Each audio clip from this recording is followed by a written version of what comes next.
Zero tolerance was interpreted as the policy that separated children from their If I get arrested for DUI and I have a young child in the car, I'm going to be separated. When I was a police officer in New York and I arrested a father for domestic violence, I separated that father Mr. from his Holman, family. with all due respect, legal asylees are not charged with any crime. When you're into the country illegally, it's violation 8 United States Code 1325. Seeking asylum is legal. If you want to seek asylum, you go through the port of entry, do it the legal way. The Attorney General of the United States has made that clear. Thank you, Mr. Chair. Earlier, my colleague from Maryland, Mr. Raskin, asked the panel how many people here believe that child separation is an effective policy in deterrence. And no one on the panel raised their hand. I just wanted to note that for the record, Mr. Chair. I wanted to ask a question from Professor Mukherjee. Is the United States violating or violated human rights agreements set by the United Nations in a family separation policy? Yes. International law is clear that family unity should be prioritized. So we, as members of the United Nations, signed on into an international human rights agreement saying very clearly that family separation is a violation of international human rights, and then we pursued a policy that violates human rights. Mr. Chair, I was looking, how did we get to this point? How did we get to this point where we take children out of mothers' and fathers' arms? And, it dated back, family separation in the way that we have seen it, where we take children away from their parents without due process, began last year under Secretary Kirstjen Nielsen. But I had to dig further, and our staff dug further. But where did this start within the administration? She implemented it. And we found a memo. It dates back to April 23rd of 2018, where there was an official recommendation to, quote, pursue prosecution of all amenable adults who cross our border, quote, illegally, even though this applied to legal asylum seekers in practice, including those presenting with a family unit between ports of entry in coordination with DOJ. Here is the memo that I would like to submit to the congressional record. What is the date on that? It is the memorandum for the Secretary from Homeland Security. Date. April 23rd, 2018, subject increasing prosecutions of immigration violations. Without objection. And so I looked at this memo, and it seems like this is the source of it. And it seems as though, Mr. Holman, that you are the author. It says here from yourself, Kevin Michalinen, and Francis Cisna. Is this correct? Did you sign the memo? I'd have to see what you... Give it I'd be happy to provide it. And we'll provide it over, but I would like to note that here it says the official recommendation. There were 3 different options presented. The third included the option for family separation. This initiative would pursue prosecution of all amenable adults, including those presenting with a family unit. Mr. Holman, your name is on this. Is this correct? Yes, I signed that memo. So you are the author of the family separation policy? I am not the author of this memo. You're not the author, but you signed the memo. Yes, a zero tolerance memo.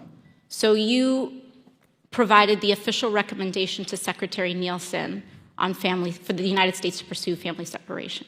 I gave Secretary Nielsen numerous recommendations on how to secure the border and save lives. But it says here that you gave her numerous options, but the recommendation was option 3, family separation. What I'm saying, this is not the only paper where we've given the Secretary numerous options to secure the border and save lives. And so the recommendation, of the many that you recommended family separation. I recommended zero tolerance.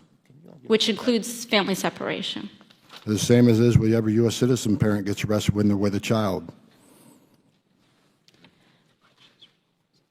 Zero tolerance was interpreted as the policy that separated children from their If I get arrested for DUI and I have a young child in the car, I'm going to be separated. When I was a police officer in New York and I arrested a father for domestic violence, I separated that father Mr. from his Holman, with all family. due respect, legal asylees are not charged with any crime. When you enter the country illegally, it's violation 8 United States Code 1325. Seeking asylum is legal. If you want to seek asylum and go through the port of entry, do it the legal way. The Attorney General of the United States has made that clear. Okay. Mr. Chair, the memo is submitted to the record for review. Inspector General Costello, one last thing. Is there a record, based on reports throughout the year, and in our hearing earlier this year, we spoke with Ms. Juarez, a mother who lost her child due to inhumane conditions in the facilities. We learned that there is no accurate record and no policy being held of people who are pregnant and people who endure miscarriages. Is there a record of who enters and leaves these facilities? I'm not familiar with the instance you're talking about, but I do believe the facilities keep custody logs and logs, but I'm not familiar with the incident you're talking about. And where would we find those records? I believe all the facilities keep them on site, CBP and ICE facilities. And if you believe that the records are not accessible, or if we find that the records are not accessible, do you believe the committee should seek to request records from DHS on the location of children and those that are detained? Well, we would never opine about what the committee would request and not request, so. Thank you very much.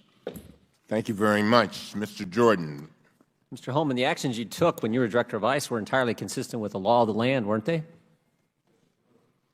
Yes, when someone's prosecuted for a crime, the child can't go to jail with the parent.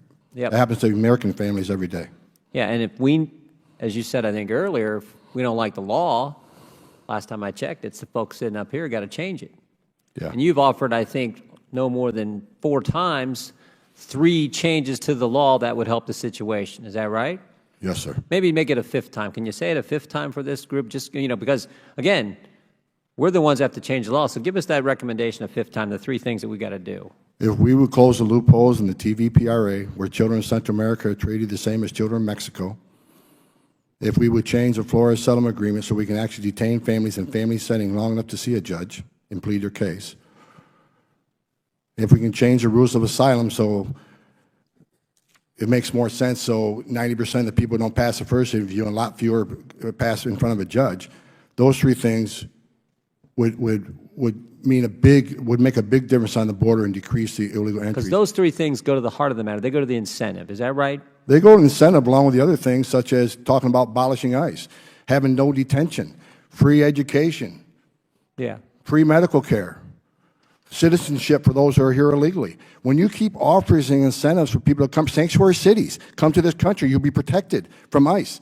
As long as you keep having this language, more people who are vulnerable people are going to keep trying to come. Those kind of statements made by Democrats in the United States Congress or in positions of influence in this country, they have an impact, don't they? They have a significant impact. When a member of Congress says abolish ICE, when another member of Congress says abolish DHS, when the Speaker of the House says walls are immoral, when the person who gave the State of the Union response to the President's State of the Union says she's okay with non-citizens voting, that all has an impact, doesn't it? Just like the laws that you're sworn to uphold and impact and do when you're the director of ICE. It has a significant impact, and if this would have been fixed years ago, we probably wouldn't have seen zero tolerance. We wouldn't see the conditions on the border But today. because the laws haven't been changed, because of the statements that have been made, there was a crisis. There is a crisis on the border. And that just didn't happen yesterday. Right? You think about this. There was a crisis. The administration asks for help.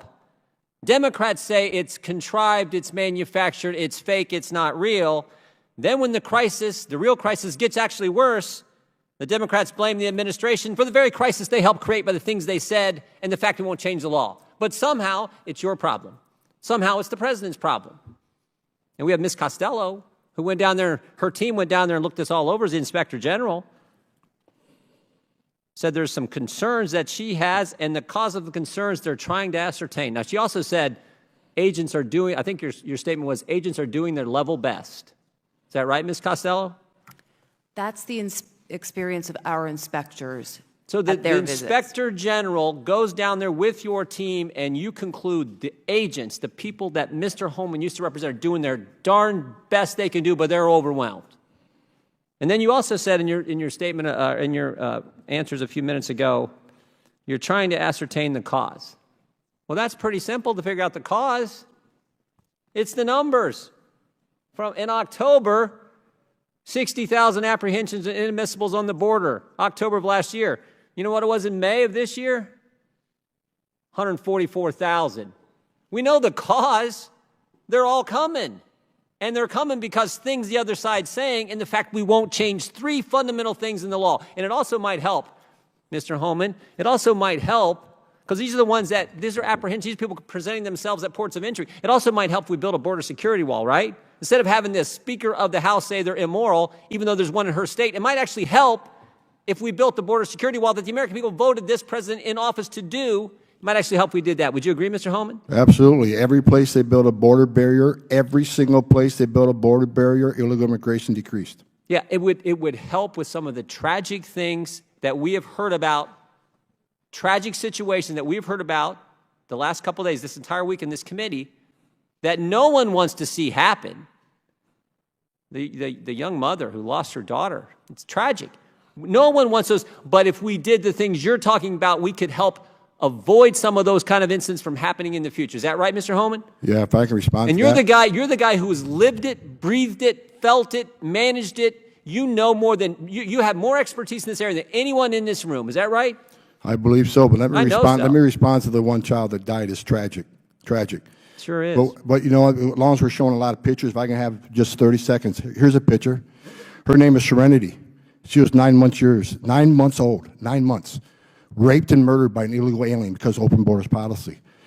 Here's Irana. She was 5 years old. Raped repeatedly and murdered by an illegal alien. Here's Louise Solowin. She was 93. Multiple rapes and murdered by an illegal alien. Here's a 16-year-old. Here's a law enforcement officer. I got hundreds of these in my desk drawer. So I've seen tears for people today, and I understand that. It's tragic when anybody dies. But let's not forget the angel moms and dads who I've all met and got to know. Their children died, and they're separated forever. It's not a matter of location. They're dead.